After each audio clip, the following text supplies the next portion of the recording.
అంటే దీనంతటిని గూడా వావి వరుసలు లేకుండా ఎవరిని ఎవరైనా పెళ్లి చేసుకోవచ్చు. ఎవరు ఎవరితోటైనా కాపురం చేయొచ్చు అనే సందేశమే ఇస్తున్నారనుకోవచ్చా గురువుగారు? నేనదే చెప్తున్నా. నువ్వు ఆ వేషం తీసేసి నీ చావు నువ్వు చావు. యెస్. ఇద్దరు కలిసి కట్టుకొట్టుకొని చావండి. మాకు అభ్యంతరంలా. కానీ నేను అఘోరాని అనేటువంటి ఒక పవిత్రమైనటువంటి స్థితిని నువ్వు పెట్టుకొని పెళ్లి చేసుకున్నావు అంటే అర్థం ఏంటమ్మా? నా దృష్టిలో అఘోర అంటే సాక్షాత్తు శివస్వరూపం. ఇవన్నీ పక్కన పెట్టమ్మా. చిన్నప్పటి నుంచి నిన్ను కని పెంచి పోషించి పెద్ద చేసి నీ ముడ్డులు మూతులు కడిగితే నాకు తల్లిదండ్రులు అవసరం లేదని వెళ్ళిపోతావా? దిక్కుమాలింది. ఎంతవరకు కరెక్ట్? ఇప్పటికైనా సరే గురుగారు ఇంకో మాట కూడా చెప్పింది. ఆ మాటకు మీ దగ్గర ఒక క్లారిటీ తీసుకుందాం అనుకుంటున్నాను గురుగారు. ఏంటంటే తల్లిదండ్రులు కని పెంచడం అనేది వాళ్ళ బాధ్యత. వాళ్ళ బాధ్యత వాళ్ళు నెరవేర్చారు అంతవరకే. నా ఒపీనియన్ కాదనడానికి వాళ్ళెవరు? వాళ్ళకేం హక్కుంది అంటే తల్లి అని అన్నది. అక్కడ తల్లిదండ్రులకు తన మీద అధికారం లేదంటారా గురువుగారు? కరెక్ట్ క్వశ్చన్ వేసావు తల్లి. చాలా బాగా నచ్చింది నాకు. తల్లిదండ్రులు పెంచటం బాధ్యత. అసలు పుట్టంగానే గొంతు పిసికి చంపేస్తే నువ్వు ఉండవుగా కదా. అసలు వర్షిణి అనే మాటే లేదుగా అక్కడ. ఏం మెసేజ్ ఇస్తున్నారు? నేను ఒకటి చెప్తున్నాను తల్లి, నేను ఒకటే చెప్తున్నా. ఏ పిల్లలైనా, ఏ ఆడపిల్లలైనా మగపిల్లలైనా సరే ప్రేమించడం తప్పు కాదు. కానీ తల్లిదండ్రుల అనుమతితో పెళ్లి చేసుకోవాలి. వాళ్ళు ఒప్పుకోకపోతే తల్లిదండ్రుల్ని ఒప్పించి చేసుకోవాలి. ఈ రోజున సొసైటీ ఎలా తయారైందంటే వీడి భార్య వాడితో, వాడి భార్య వీడితో. ఇదే మనం నేర్పుతోంది సమాజానికి. అసలు చట్టాల్లో కూడా మార్పులు రావాలి తల్లి. నమస్కారం అండి సార్. ఇప్పుడు అఘోరి విషయానికి వస్తే మీరు కూడా చూసే ఉంటారు చాలా వరకు కూడా. ఎందుకంటే మీకు చాలా సందేహాలు ఉన్నాయని మాకు అర్థమైంది. అందుకే మిమ్మల్ని కూడా ఒక్కసారి గురువు గారితో మాట్లాడిద్దామని చెప్పేసి మేము తీసుకోవడం కూడా జరిగింది సార్. లైవ్ లోకి తీసుకున్నాము. అంటే ఇక్కడ సమాజంలో కొన్ని ఎథిక్స్ అనేటివి చాలా ఇంపార్టెంట్ సార్. మీరు ఒక ప్రొఫెసర్ కూడా కదా. అలాంటప్పుడు మరి ఈ ఎథిక్స్ క్రాస్ చేసి కూడా ఈ సనాతన ధర్మాన్ని కూడా వాళ్ళు మట్టి కర్పించారని అనుకోవచ్చు ఒక విధంగా చెప్పాలి అనంటే. ఎందుకంటే నేను శివుని బిడ్డని అన్నాడు, శివునికి అంకితము అన్నాడు, అదే కాకుండా అర్ధనారీశ్వరిని అన్నాడు, ఇంకా లోక కళ్యాణం కోసం వచ్చాను అన్నాడు, నా తెలంగాణ ప్రజల్ని కాపాడుకుంటాను అన్నాడు, నేను 14 సంవత్సరాల సాధన చేశాను, అఘోరి సాధన చేశాను, ఇటు నాగసాధు సాధన చేశాను అన్నాడు. ఇన్ని నీతులు చెప్పిన ఒక వ్యక్తి దేవుణ్ణి మెల్లో వేసుకొని, అంటే రుద్రాక్షలు మెల్లో ధరించుకొని, రుద్రాక్షలు అంటే ఆ శివయ్యకు సంబంధించినవి, అవన్నీ మెల్లో ధరించుకొని ఒక జటాజూటం లాగా నెత్తిలో ఒక సిగను పెట్టుకొని మరి దేవుణ్ణి అలంకరించుకున్న ఆయన దేవుడి పేరుతోటి ఇంత మోసం చేస్తుంటే మీకు ఎలాంటి అనుమానాలు వస్తున్నాయి? ఎలాంటి సందేహాలు గురువు గారిని అడగాలనుకుంటున్నారు? ఇది ఎంతవరకు కరెక్ట్? ఈ సమాజానికి వాళ్ళు ఏం తెలియజేస్తున్నారు? ఒకసారి మీరు కూడా చెప్పండి సార్. నమస్కారం అండి. నా పేరు డాక్టర్ రవీందర్ పాండ్య. విషయం ఏంటంటే అండి, ఎవరైతే అఘోరి మళ్ళీ వర్షిని వీళ్ళకు ఒక మాటలో చెప్పాలంటే మతి స్థిమితం. దే ఆర్ కాన్షియస్నెస్ లో లేరండి. వాళ్ళు సమాజానికి చీడ పురుగులు అని అనుకోవచ్చు ఒక రకంగా చెప్పాలంటే. వాళ్ళు they are not fit for in the society. నేను ఏమంటున్నా అంటే వాళ్ళకి అసలు ఎటువంటి రెస్పాన్సిబిలిటీ లేదు. దే ఆర్ నాకు వాళ్ళ గురించి మాట్లాడుకోవడం వేస్ట్ అండి. ఇంకా ఏం మాట్లాడతాం వాళ్ళ గురించి? ఒక తండ్రి గురించి, తల్లి గురించి, సొసైటీ గురించి ఏం మెసేజ్ ఇస్తున్నాం? అలాంటి పిచ్చోళ్ళ గురించి ఏం మాట్లాడుకుంటాం చెప్పండి? ఇప్పుడు దానికి మన మీడియా వాళ్ళు ఎంతో హైలైట్ చేస్తున్నారు. అందరి టైం వేస్ట్ ప్రాసెస్.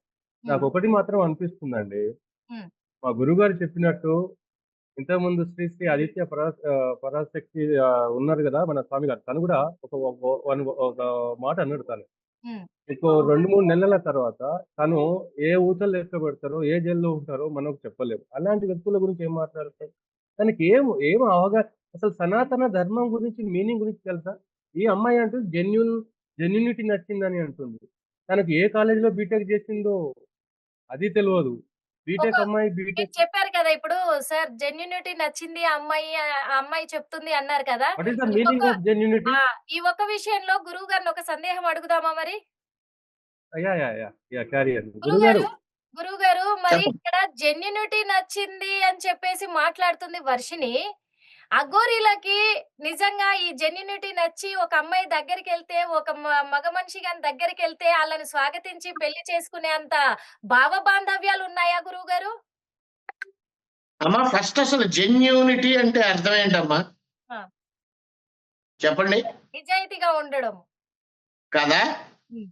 నిజాయితీగా ఉండటం, నిక్కచ్చిగా చెప్పటం అవును. అనేది కూడా వస్తుంది కదా. అవును. ఇప్పుడు మీరు అడిగిన క్వశ్చన్ కి మీకే సమాధానం మీరే చెప్పిస్తాను మీ చేతి. ఓకే. వీడు ఫస్ట్ లో గురుగారు జనాలందరూ వెళ్లి మూతి దగ్గర మైకు పెట్టినప్పుడు హ్మ్. మీకు పీరియడ్స్ వస్తాయా అంటే వస్తాయి అన్నాడు. అవును. మీరు ఆడా మగ అంటే నేను ఆడని అన్నాడు. అవును. అంటే పీరియడ్స్ వస్తే ఏం చేస్తారు అని అడిగితే హ్మ్. విభూతి పెట్టుకుంటా అన్నాడు. ఒరే సిగ్గులేని ముండా కొడక, యెస్. పీరియడ్స్ ట్రాన్స్జెండర్స్ కి రావు. అండ్ సెకండ్ థింగ్, విభూతి పెట్టుకోవటం ఏంటి? అది. ఏం ఏం ఏం మెసేజ్ ఇస్తున్నావు సొసైటీకి? అవును. విభూతి పెట్టుకుంటే పీరియడ్స్ ఆగిపోతాయా శ్మశానంలో కూర్చొని? అది నీలాంటి వాళ్ళని నా కొడక చితి పేర్చి సజీవంగా తగలబెట్టాలి ఇట్లాంటి వాళ్ళని. హ్మ్. ఇట్లాంటి వాళ్ళు దేశానికి అసలు తల్లిదండ్రులని గౌరవించలేని వాడు వీడు సనాతన ధర్మాన్ని ఏం గౌరవిస్తాడు? నిజంగా వాడు రోజు ధర్మము సనాతన ధర్మం అంటే ఆ నిజంగా సనాతన ధర్మానికి గనక కళ్ళు చెవులు ఉండుంటే అవి రెండు కూడా సిగ్గుతో చచ్చేవి. మనం ఒక విషయాన్ని మాట్లాడుతున్నప్పుడు పూర్తిగా దాని గురించి తెలియకపోతే మాట్లాడకూడదు, లేదా నాకు తెలియదు అని సమాధానం చెప్పాలి. స్ట్రైట్ గా ఒక క్వశ్చన్ అడుగుతున్నానమ్మా. శుక్లాంబరధరం విష్ణు అనే శ్లోకాన్ని చెప్పమను వాణ్ణి. నేను కాలభైరవ మంత్రం చెప్పమంటేనే చెప్పలేదు గురు. అబ్బా మీరు ఇంకా చాలా దూరం వెళ్ళారు. ఎందుకంటే అఘోరీలు ప్రతి క్షణం కూడా పఠించేది అదే కదా! అందుకు తను అదే పఠిస్తే నేను అడిగాను. కాలభైరవుడు అష్టకాన్ని చెప్పమన్నారు మీరు. మీరు మీరు చాలా దూరం వెళ్ళారు. వాడికి అది రాదు. దేవరాజ సేవ్యమాన పావన గ్రిపంకజం, వాడికి అది రాదు. నేను అందుకనే శుక్లాంబరధరం చెప్పరా అలా. హ్మ్. ఏబిసిడి చదువుకునే పిల్లలు చెప్తారు. కానీ ఒకటి గురువుగారు ఇంకొక విషయం ఏంటంటే, ముఖ్యంగా అంటే కొన్ని విషయాలు జనాలకు తెలియాలి. అందుకని చెప్పేసి ఒక క్లారిటీ కోసం అడుగుతున్నాను గురువుగారు. మరి ఇంత చేశాడు. ఒక అమ్మాయిని తీసుకెళ్ళిపోయి పెళ్లి చేసుకున్నాడు. ఓకే. అమ్మాయి ఎళ్ళిందా? ఇతను తీసుకెళ్ళాడా? సెకండరీ పక్కన పెడితే అమ్మాయిని మాత్రం మభ్యపెట్టాడు. ఈరోజు మనువాడాడు. ఇప్పుడు పెళ్లి చేసుకున్న తర్వాత అంటే అఘోరి పేరు చెప్పుకొని ఇప్పటికి కూడా అఘోరి పేరే చెప్పుకుంటున్నాడు. ఒక బుల్లి అఘోరి రాబోతున్నారు త్వరలో అంటున్నారు వాళ్ళిద్దరు కలిసి. అలాగే పార్వతి పరమేశ్వరులని కంటాము మేము అని అంటున్నారు. కానీ ఇది అఘోరీల పేరు చెప్తూ అఘోరీలను అవమానిస్తుంటే మరి అఘోరీల స్పందన రాబోయే కాలంలో ఎలా ఉండబోతుంది? తన మీద ప్రభావం ఎలా మా ఉండబోతుందంటారు? అఘోరీల స్పందన కుంభమేళాలోనే తెలియజేశారు. యెస్. వీడు మాకు కనపడితే గుడ్డలు ఓడదీసి మామూలు బట్టలేసి పంపిస్తాను అని. హ్మ్. అసలు ఆ వెళ్ళిన వర్షిణి అనే అమ్మాయి అన్నం తింటుందా పెంట తింటుందా? ఓకే. మేము పిల్లల్ని కంటాం. ఎలాగంటారు అంటే స్పెరం వస్తుందంట. హ్మ్. సిగ్గుందామా నీకు? నువ్వు చదివింది బీటెక్ లేకపోతే ఎల్కేజీయా? ఇంత ఏం నీకేమన్నా దరిద్రం డ్రగ్స్ ఇస్తున్నాడా వాడు? ఇక్కడ నాకు పాయింట్ అంటే నాకు రెండే దానికి క్లారిటీ కావాలమ్మా. ఒకటి, ఈ అమ్మాయి పారిపోయింది కదా రెండోసారి. అవును. పారిపోయింది సరే, వాడితో ఉంది. యెస్. అసలు డ్రగ్స్ గనక ఒక లేడీ అలవాటైతే హ్మ్. ఈ నిమిషం మాట్లాడిన మాట ఇంకో నిమిషం ఉండదు. యెస్. ఫ్లక్చువేట్ అవుతూ ఉంటాయి మాటలు. అలాగే తలకాయ గోడ కొట్టుకోవడం, పిచ్చి పిచ్చిగా అరవటం, నోటికి ఏదొస్తే అది మాట్లాడటం. వీడి వెనకాల ఎవరున్నారు? ఇల్లీగల్ బిజినెస్ ఏం చేస్తున్నాడు? వీడు డ్రగ్స్ ఏమన్నా సప్లై చేస్తున్నాడా? గంజా ఏమన్నా సప్లై చేస్తున్నాడా? అమ్మాయిల్ని తీసుకెళ్లి వ్యభిచార గృహాల్లో అమ్మేస్తున్నాడా? ఏం చేస్తున్నాడు అనేది కూడా కనిపెట్టాలి. ఎందుకు కనిపెట్టాలి అన్నానంటే, వీడి కార్ చెక్ చేయరు, టోల్ గేట్లలో డబ్బులు కట్టడు, పెట్రోల్ క్యాన్లు పెట్టుకొని తిరుగుతాడు, అన్ని కపాలాలు పెట్టుకుంటున్నాడు. ఎందుకు అరెస్ట్ చేయలేదు? అప్పుడే ఎందుకు అరెస్ట్ చేయలేదు డిపార్ట్మెంట్ వాళ్ళు? కపాలాలు క్యారీ చేయటం తప్పు, పెట్రోల్ క్యాన్లు క్యారీ చేయడం తప్పు. ఎందుకు అరెస్ట్ చేయలే? నెంబర్ ప్లేట్ లేకుండా తిరగడం తప్పు. ఆర్టీఓ వాళ్ళు ఏం చేస్తున్నారు అంటే వీడి వెనకాల ఏదో ఒక ముఠ ఉన్నట్టేగా అర్థం. ఏం మాట్లాడతామండి అంత పెద్ద గురువు గారితో ఇలాంటి చిల్లర విషయాలు మాట్లాడి మన ధర్మము, మన సనాతన ధర్మం గురించి బస్టు పట్టించిన విధవల గురించి ఏం మాట్లాడతామండి మేడం గారు? ఏం మాట్లాడతామండి? ఇలాంటి ఏమంటారు వాటిని, యూజ్లెస్ ఫెలోస్, నాన్ సెన్స్. ఒక మాటలో చెప్పాలంటే తను ఏం మాట్లాడతామండి? గురుగారు తను సాక్షాత్తు దైవ స్వరూపుడు అయిన మా గురుగారి ఇలాంటి వ్యక్తుల గురించి మాట్లాడేది, మా టైం వేస్ట్ చేయడం, మా గురుగారి టైం వేస్ట్ చేయడం. ఆ అమ్మాయి ఎక్కడ బీటెక్ చేసిందో, ఏం చదివిందో, ఎక్కడ చదివిందో తెలియదు. తనకు జెన్యూనిటీ కానీ తన గురించి కానీ అసలు ఎటు పోతుంది అనేది చాలా బాధాకరమైన విషయం అండి. ఇప్పటి వరకు తనని అరెస్ట్ చేయవలసిన అవసరం తప్పకుండా ఉంది. ఇలాంటి రాంగ్ గైడెన్స్ ఎవరిచ్చినా కూడా తన వల్ల సొసైటీకి ఒక రాంగ్ అనేది, ఒక తప్పుడు వ్యవస్థని ప్రొజెక్ట్ చేస్తున్నారండి. ఇప్పటి వరకు ఏదో సనాతన ఆడపిల్లలను రక్షింది, ఇదా మీరు ఆడపిల్లలు? ఒక అమ్మాయిని ఏదో తాళి కట్టిన అంటారు, ఇంకో అమ్మాయిని ఏదో ఇది చేస్తారు. ఏంటి ఇదంతా? కాకుంటేను ఇలాంటి వ్యక్తులను సమాజం యాక్సెప్ట్ చేయాలి. అందుకే సార్ నేను గురువు గారిని ఒకటే క్లారిటీ తీసుకుందాం అనుకుంటున్నా. ఎందుకంటే అఘోరీల తత్వం ఎలా ఉంటది, అఘోరీల సాధన ఎలా ఉంటది, వాళ్ళొక ఎలా అంటే వాళ్ళు బ్రతికేది కూడా బాంధవ్యాలన్నింటినీ వదిలేసి ఆ శివయ్యకి అంకితం అయిపోయి బ్రతుకుతూ ఉంటారు, ఒక నాస్తికుల్లాగా. అందుకు అవన్నీ కూడా గురువు గారికి తెలుసు. ఇంకా ఆ గురువు గారికి తెలుసు కాబట్టి ఇలా చెప్పుకొని తిరుగుతుంటే ఈ ఆలియాస్ అంటే అఘోరి ఆలియాస్ శ్రీనివాస్ అనే వ్యక్తి, ఈ వ్యక్తి పైన కూడా అఘోరీలు తర్వాత వాళ్ళకు తెలిస్తే ఈ విషయము, వాళ్ళ స్పందన ఎలా ఉండబోతుంది, దానికి ఫలితంగా మరి ఈ ఆలియాస్ శ్రీనివాస్ ఏం అనుభవించబోతున్నారంటారు గురువు గారు, మీరు ఎక్స్పెక్ట్ చేసినట్టుగా? అమ్మా, వాడు క్యారీ చేస్తున్నటువంటి కపాలాలే వాడిని మింగేస్తాయి. ఓకే, కంగారేమీ పడక్కర్లా.